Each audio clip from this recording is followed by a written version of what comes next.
E aí, gente, beleza? Eu vou gravar um vídeo aqui rapidinho comentando sobre uma live que eu vi sobre sobre como migrar um negócio físico para um negócio digital. Então, eu anotei alguns pontos e eu vou tentar resumir isso pegando os pontos que eu achei mais importantes, mais interessantes. A primeira coisa que eu preciso definir é o que eu quero com o negócio digital. Se eu tenho um negócio físico, eu quero que esse negócio digital seja um braço do negócio físico, ou se eu quero transformar o negócio físico num negócio 100% digital, ou se eu quero um negócio digital que seja complementar ao negócio físico. Aí eu vou comentar algumas diferenças disso, porque é o seguinte, uma boa parte das pessoas tem a ideia de que tem que fazer uma coisa ou outra. Por exemplo, eu vou tentar citar alguns exemplos que eu acho que ilustra melhor. Se eu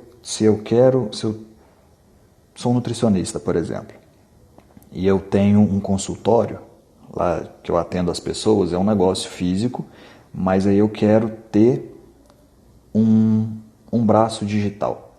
O que eu poderia fazer? Uma ideia simples, poderia vender um e-book, né, para os meus clientes ou meus pacientes, né, não sei como é que é nutricionista, mas então dessa forma aí eu estou criando um negócio paralelo de e-book.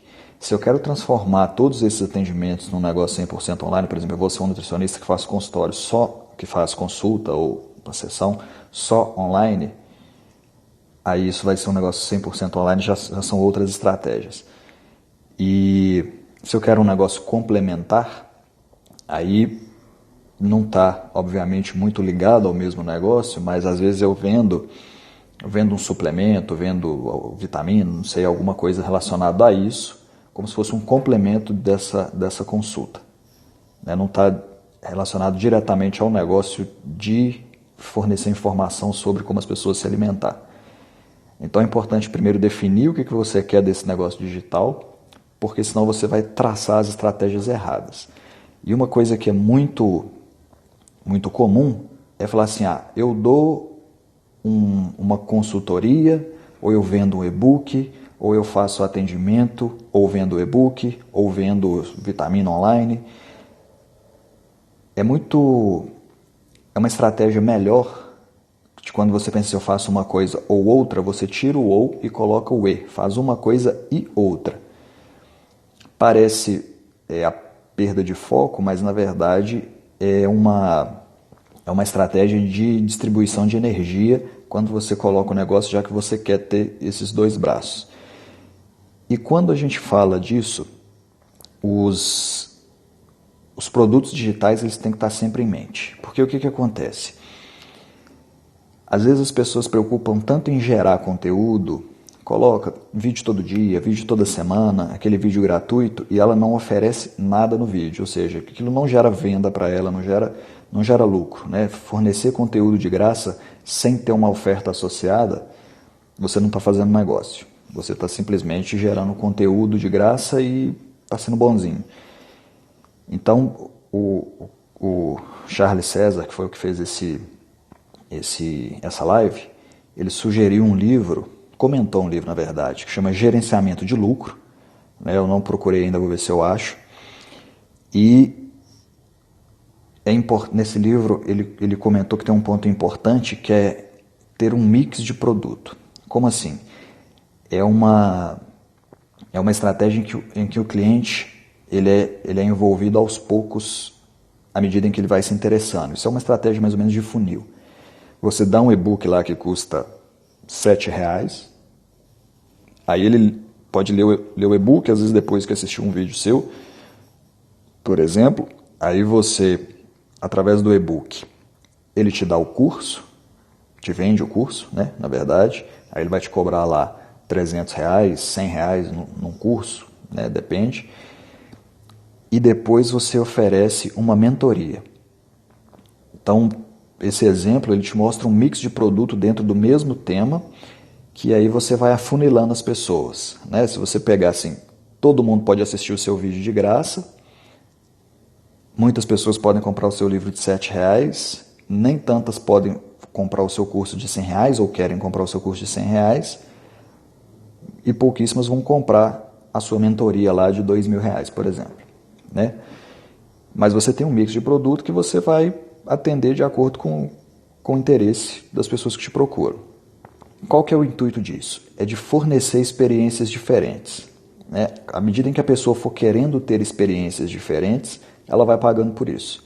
É muito comum, por exemplo, a gente pega aí já, nessa live ele mesmo comentou, falou assim, todo mundo quer fazer curso com Paulo Vieira. E ele falou assim, eu já fiz, não tem diferença nenhuma entre ler o livro e assistir o curso dele, a não ser a experiência de estar lá com a pessoa, de ver, do ambiente, né, de vivenciar aquilo, porque tem um ponto muito importante nessa parte do curso que compra, mesmo seja online ou um curso presencial também, que quando você lê o livro com a sua voz interior, é você lendo o livro, mas na hora que você escuta uma pessoa falando, você tem uma experiência diferente, talvez pela ênfase das palavras, não sei o que. E aí ele fez uma listinha aqui dos 7 pecados capitais de quando a gente tem essa ideia de transformar os negócios digitais. A primeira é a clássica, que é achar que a migração vai ser do dia para a noite, né? Ele falou, demora, essas promessas que tem aí de R$100.000 em 7 dias, elas existem, mas existe uma jornada por trás, então ela não é falsa, mas também não é imediata, então gasta tempo.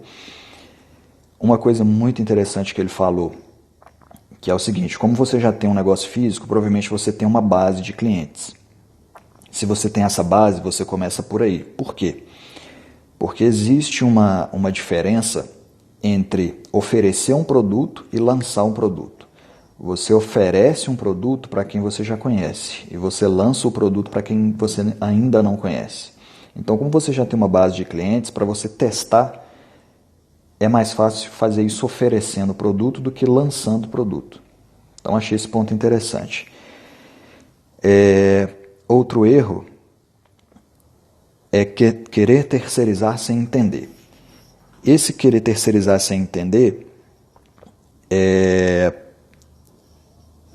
o que muitas pessoas fazem, de pegar uma agência de marketing digital, entregar na mão dela e falar assim, eu quero que a minha empresa se destaque na internet e tudo, só que as empresas elas não pensam na estratégia. Aí chega a preços estratosféricos e acaba que essas agências costumam não dar em nada, porque ela tem várias estratégias, mas não sabe qual que é a estratégia do seu negócio, ela sabe executar. Então é muito importante que a pessoa que seja o dono do negócio, mesmo digital ou físico nesse caso, ela entenda um pouco dessa parte de marketing digital para que a agência execute a estratégia que ele mesmo elaborou. Deixar a estratégia por conta da agência não costuma dar bom resultado.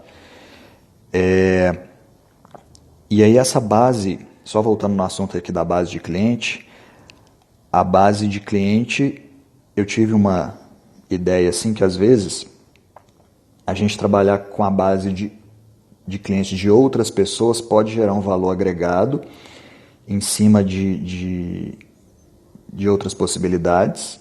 Às vezes não precisa ser só meu, né? Então, isso eu tenho que pensar um pouco melhor, mas foi uma ideia que eu tive enquanto ele estava falando. Outra ideia que ele falou o seguinte, tem que gerar conteúdo para vender? Geralmente sim. Por quê? Porque é o conteúdo que você se apresenta e é onde você tem a oportunidade de oferecer o seu produto. Então, oferecer o produto sem um conteúdo, as pessoas não estão buscando isso. E muitas pessoas tentam, né, existe o termo aí da autoridade no assunto, muitas pessoas tentam criar essa autoridade, mas cometem um erro. Por quê? Elas vão criando conteúdo de graça para se tornar autoridade em determinado assunto e nunca cobram por isso e não oferecem serviço nenhum, nem produto nenhum. E aí ele falou uma coisa que eu fiquei, na verdade, que bateu meio atravessado assim. Ele falou assim que os amadores fazem de graça e o profissional cobra. Então, significa que ali existe uma distorção muito grande do mercado, que é uma briga de que você tem pessoas disputando para ser uma autoridade de um assunto E aí quando você começa a competir com o outro, um vai fazer uma live por semana, o outro faz 2 lives por semana, o outro faz live todo dia, o outro faz 2 lives por dia, o outro faz 3 lives por dia.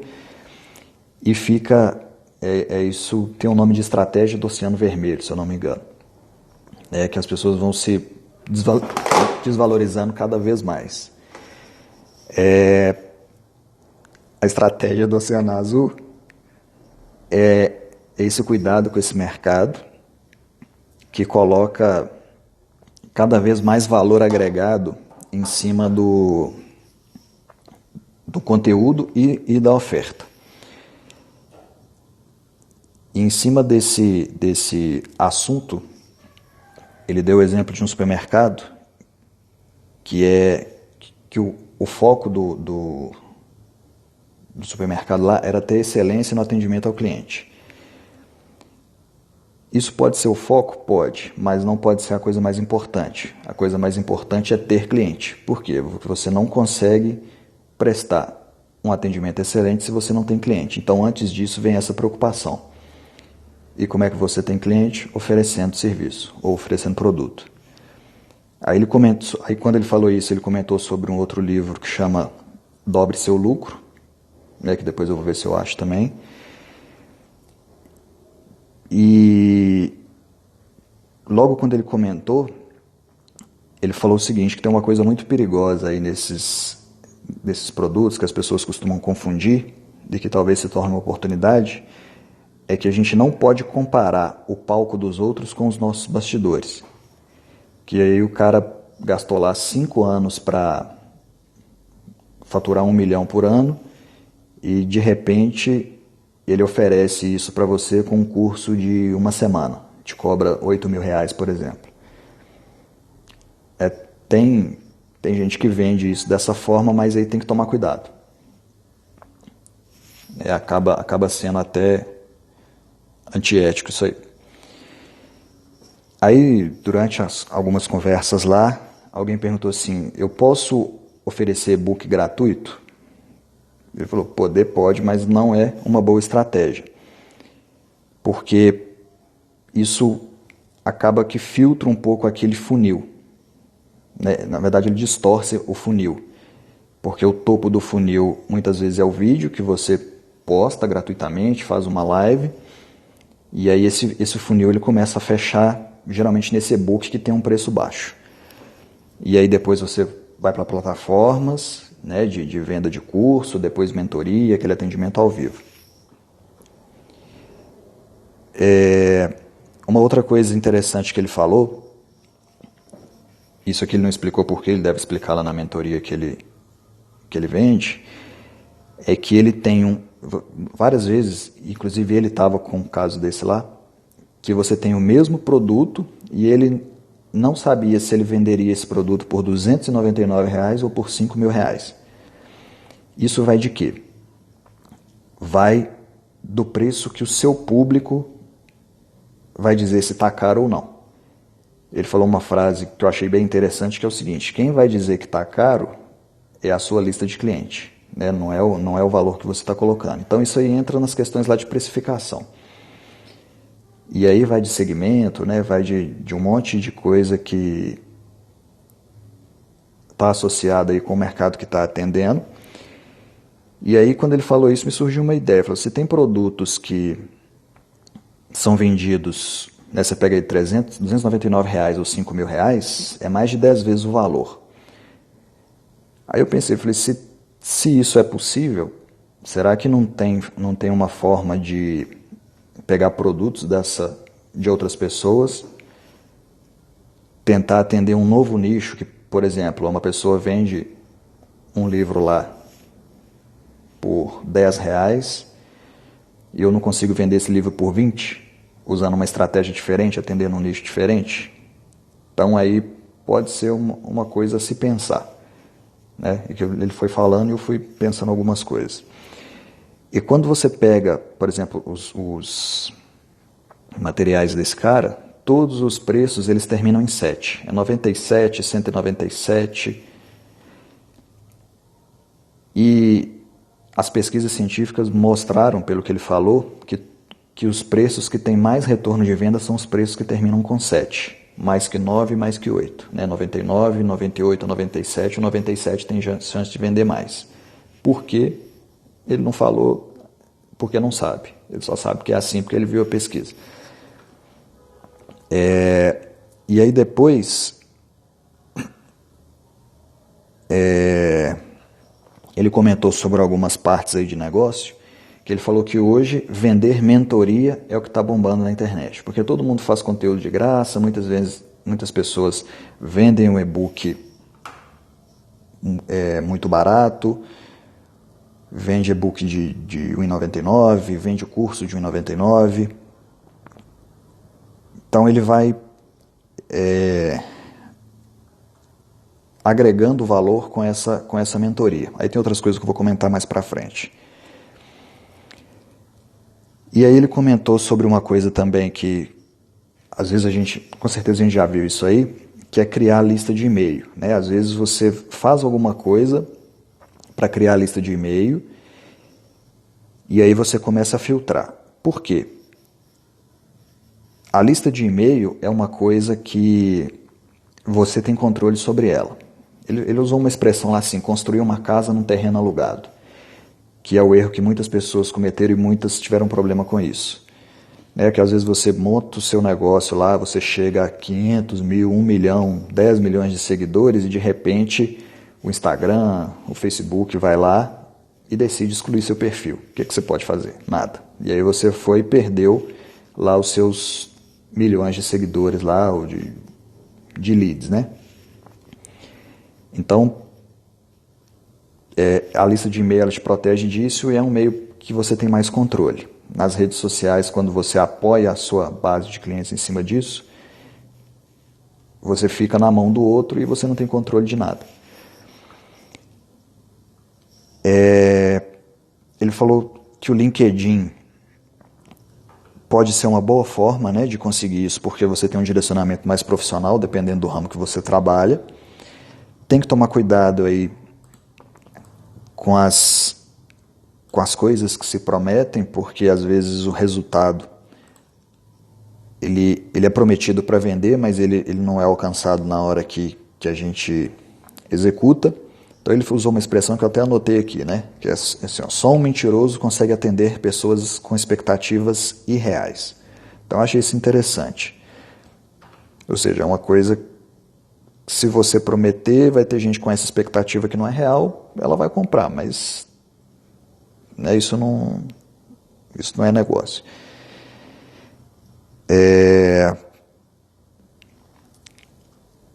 E aí ele deu uma dica aqui sobre como vender consultoria. Muitas vezes a pessoa procura consultoria porque ela está procurando uma interação maior. Né? Ler livro é muito pouco, pegar algum guia, algum tutorial, às vezes ainda é muito pouco, e a pessoa precisa ter uma interação. Mas como que uma pessoa decide muitas vezes comprar uma consultoria? Muitas vezes quando ela tem uma possibilidade de interação. Ou seja, ela vai ver seu vídeo, você faz uma live, abre pergunta, ela te faz uma pergunta, ou vê outras pessoas fazendo pergunta, e aí isso muda a experiência dela e isso interfere no tipo de decisão que ela está tomando. Ele falou, raramente as pessoas vão decidir comprar uma consultoria se ela não tiver essa base de interação para ela tomar essa decisão. Ele falou que uma estratégia muito top de se usar, mas que é difícil de fazer, é ir para aquele tráfego de página de vendas, né? Por exemplo, você assiste um vídeo no YouTube, fala assim, acessa nossa página, pega o e-book lá, tem um presente, tem um bônus, não sei o quê, aí você vai lá, coloca seu e-mail, recebe o link, né? Isso volta a pessoa para o seu e-mail, você começa a criar a sua própria base. Ele deu essa dica aí. Então, essa estratégia, quando a pessoa faz isso, você tem um canal direto com ela, você consegue fornecer os seus produtos dentro do e-mail dela, e quando as pessoas buscam consultoria, o que ela está procurando muitas vezes é que ela está recebendo a informação, aí ela absorveu aquela informação, quer colocar em prática, Só que aí chega uma hora em que ela fala assim, eu fiz, está certo ou está errado? Então ela está procurando essa validação, esse feedback. E aí a consultoria entra nesse atendimento, né? Que já é a própria consultoria mesmo. E ele comentou uma coisa também sobre o Instagram, que alguém perguntou lá, que é o objetivo do Instagram. Ele falou assim, no Brasil, Instagram é feito para gerar conteúdo, né? Ainda não é uma estratégia 100% eficiente, porque tem esse intuito de gerar conteúdo. Nos Estados Unidos é para gerar oferta. Então, às vezes, pega algumas estratégias que, por ser um perfil de utilização diferente, algumas estratégias podem não dar certo. Aí ele comentou uma outra coisa muito interessante também sobre o Instagram, que é o seguinte: se hoje eu pego meu Instagram, falo com algumas pessoas, vai lá e me segue, eu ofereço um conteúdo de graça, depois eu vendo um e-book, vendo alguma mentoria, alguma coisa assim, essas pessoas começam a me seguir. Quando essas pessoas começam a me seguir, eu forneço para elas meus produtos, mesmo que elas consumam tudo, vai chegar uma hora em que eu não vou ter mais nada para oferecer. Então, eu preciso, ele usou a expressão sangue novo, né? Eu preciso de novos seguidores. Como que são esses novos seguidores? Na verdade, você não está procurando novos seguidores, você está procurando pessoas que vão comprar o seu produto e que tanto faz elas serem seguidores ou não. Porque o que vai gerar o negócio não é aquela pessoa que te segue, que está lá no seu Instagram 1 ano, né? O que gera negócio são as pessoas que estão longe do seu Instagram. E tanto faz elas serem seguidoras ou não. Uma coisa que ele observou é o seguinte: se uma pessoa foi lá e seguiu o seu Instagram e você está aumentando, fala assim, agora eu vou bombar. Se aquelas pessoas estão lá, em média 90 dias, ela não comprou nada, ela não vai comprar. Então ele falou de uma comparação que eu achei bem interessante. Se você tem novos leads ou novos seguidores, você oferece ofertas antigas. Por exemplo, você nunca me viu, então eu vou te oferecer aquilo que eu sempre ofereço para todo mundo, né? Mas se eu tenho clientes antigos, eu tenho que fazer novas ofertas. É como se eu renovasse essa expectativa em cima de novos produtos. Então, dentro desse conceito de estar oferecendo ou novos produtos ou novas consultorias, acaba tendo essa possibilidade de interação com uma live, que é o que faz as pessoas decidirem por uma consultoria. E aí no final também, né, já estamos terminando aqui, no final ele falou o seguinte: muitas pessoas buscam gerar conteúdo para ter visita, ter visualização. Na verdade, ele foi bem expressivo quando ele falou assim, gerar conteúdo sem oferta é fria, cansa, gasta muita energia e você não tem retorno nenhum. E aí ele comentou outra coisa muito grave, que é o seguinte: quando você gera um conteúdo bom e não oferece nada, o que você fez é que você preparou essa pessoa para comprar de outro. Então você perdeu a oportunidade de oferecer o seu, ainda permitiu e preparou ela para comprar de outra pessoa. E aí ele começou a comentar depois algumas coisas de advocacia, porque ele falou o seguinte, né, uma advogada lá perguntou se a publicação de termos de serviços jurídicos seria uma boa, se funcionaria na estratégia. Aí ele comentou sobre o Google Ads, que aí é outra estratégia, né, é outra coisa, aí depende do nicho de negócio. E ele falou o seguinte: fazer esse tipo de estratégia no Facebook e no Instagram é mais simples, é mais barato, dependendo da estratégia. E dentro de tudo isso que ele falou, o que eu mais fiquei pensando foi realmente, assim, resumindo tudo agora, para a gente finalizar, foi a parte de base, trabalhar com a base de clientes, sempre ter conteúdo com uma oferta associada, ter esse mix de produto, que você envolve por um produto mais barato, né, e vai afunilando até chegar num produto top, completo, atendimento personalizado, e tentar associar isso com uma estratégia de experiência. Eu acho que a palavra que diferencia isso tudo hoje aí é a experiência que se fornece e as pessoas vão estar dispostas a receber isso. Por quê? Porque quando você tem essa experiência mais personalizada, não adianta oferecer uma consultoria de R$20, porque se você oferecer uma consultoria de R$20, vão ter 50 mil pessoas e você não vai conseguir atender todas. Então, ao invés de cobrar R$20, você cobra 8 mil. Né? Porque aí você consegue atender as pessoas bem e ter um retorno que te satisfaça. Então foi isso que ele falou lá, eu só queria passar isso para vocês. E aí, se tiver alguma pergunta, me manda por e-mail, WhatsApp, no Instagram. Então, um abraço, até mais.